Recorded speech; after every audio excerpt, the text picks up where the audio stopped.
Dyma chi ddyn sydd wedi gwneud miloedd ar filoedd o gamau yn y sioe yma eleni. A phob blwyddyn arall, Gwynne? Wel, dwi'n gwybod, mae dyn mwynhau wneud e, mae dyn cael cwrdd â ffrindiau, ac os oes rhyw broblem fach, mae dyn yn goffo treol i sorto fe allan wedyn, ond cael siarad â cystadleuwyr a cwrdd â cystadleuwyr, dyna beth i fi'n gwrio'n, a mae di wedi wneud ar holl ffrindiau dros y blynydde. Mae hwnna'n gret. Odi, mae e'n bwysig iawn. Fel cyfarwyddwr y Defaid, mae e'n wythnos brysur iawn, ond hefyd misiodd. Odi, mae lot o waith cyn ni, chybod, unwaith bod yr entries wedi dod mewn, chybod, oedd Lenny, oedd yr holl entries a'r llai o led yn ni ar y dechrau, yn gyson ni'r agor o le, achos mae rhaid ffitio popeth i mewn fan hyn, so mae di'n goffo fynd trwyddo wedyn, a gweithio, wel, pwy sy'n mynd fan hyn a pwy sy'n mynd fan draw, a chybod, chi'n edrych nôl ar yr hen blannau, achos mae rhaid, mae'n bwysig fi'n teimlo fe, bod y bridiau Cymraeg ar y blaen fan hyn, dim yn erbyn y bridiau cyfrifiadurol, ac wedyn... Ond sioe Gymreig.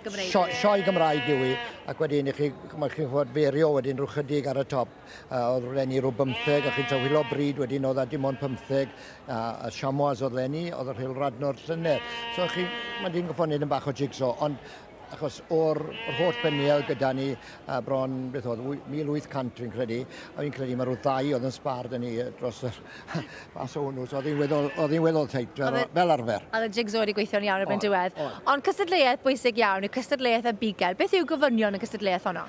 Wel, mae dau beirniad wedi cael mynd o amgylch, mae un yn Lenny am 2 flynedd wedyn. Maen nhw'n mynd o amgylch, os neb yn gwybod pryd maen nhw'n dod ac yn y blaen.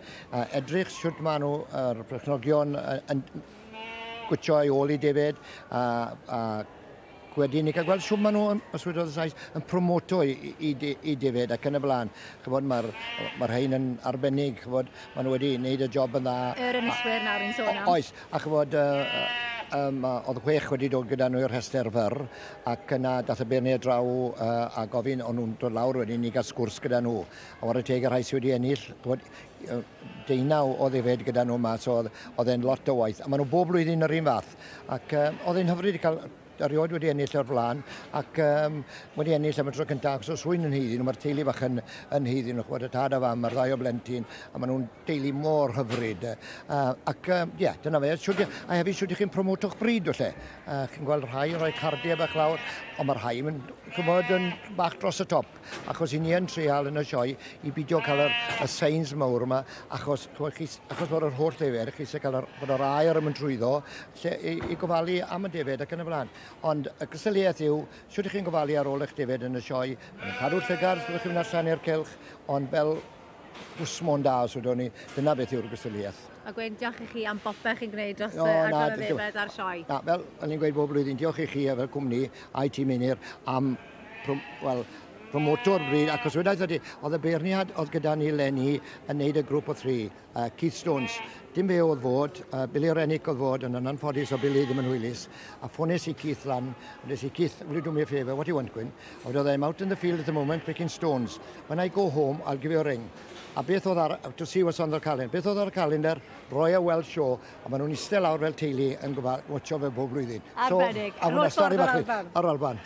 Diolch o galwch i Gwynne, a dyma ni, yr enillwyr cystadleuaeth y bugel.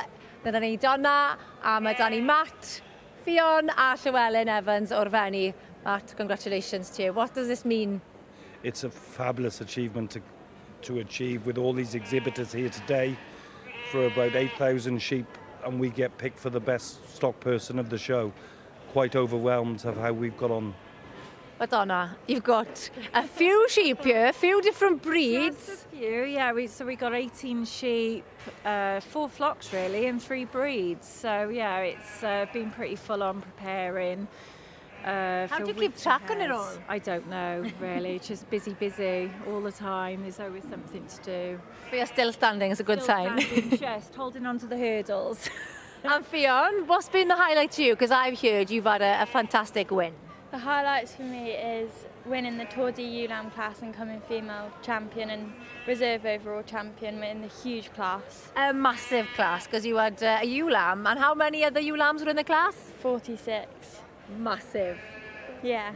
You must be very, very proud. Yeah. Why do you enjoy showing so much? It's my hobby. It's so much fun just to get out in the show ring and express what your sheep are looking like and how good they look. And Llewellyn, what's been the highlight for you? Playing rugby after the shows, because after like the day, because it's fun to get with a load of friends and just play rugby. That's a brilliant one, because Donna, that's what it's all about, the show, isn't it? Making new friends and getting the children all together. Yeah, absolutely. I mean, we've got loads of lovely friends. The kids have got friends they've grown up with. You know, we all get together for the highlights, showing what we've got and what we've achieved. But at the end of the day, the kids have got to be happy and the kids have got to enjoy it. And they're the future. And they're the future. You're right, they are the future. But congratulations to you as a family, because you always take out great stock and you always work hard, and marketing as well is so important to you as a family, which is important for the breeds as well. That's very correct. You know, the Royal Welsh Show is a good sale opportunity, and if we can promote these native breeds, they are the hardiest, they are meant for Wales, and that's what we do it for. Congratulations, a safe journey home and good luck at the sales. Thank you very much, take care.